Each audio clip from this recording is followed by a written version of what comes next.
Welcome back to my YouTube channel, My Chard Reaction Vlog. Ang ating pag-uusapan ay patungkol kina Maine at Alden, kung saan itong si Maine ay dumalo sa birthday celebration ng kanyang asawang kuno si Arjo Atayde, kung saan bago batiin ni Maine si Arjo Atayde sa Itbulaga noong Sabado ng live, mayroon na palang naganap na celebration noong Friday ng gabi.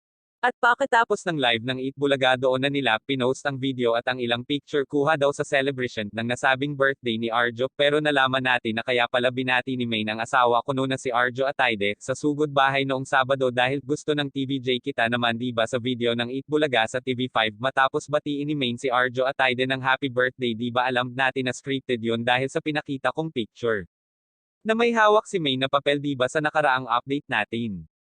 Ang totoong kwento ay diba may video na ipapakita ko sa inyo, pero dahil alam na natin ang susunod na mangyayari.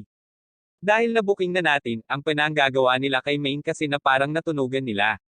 Nalaman din nila na alam natin ang binabalak nila, kaso nalaman din natin ang pinanggagawa nila at narinig natin ang nasa video na pagmamandok kay Maine habang nagaganap ang birthday ni Arjo Atayde. Ng post sila noong video, umabot sa atin ang video noong nalaman natin yun, pinalitan nila agad ang video kung saan same video pero may music na o nakamute na upang maitago ang pagmamando nila kay Maine. Yun po ang totoong kwento at ito pa.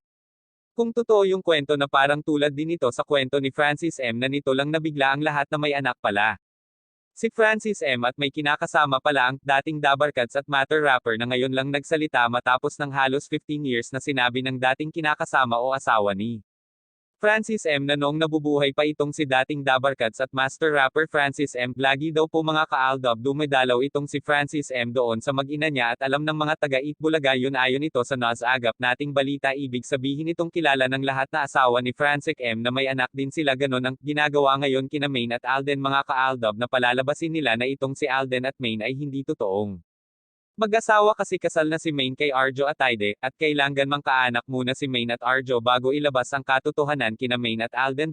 Ano ang inyong opinyon sa isyong ito? Huwag kalimutan namang like, share and subscribe.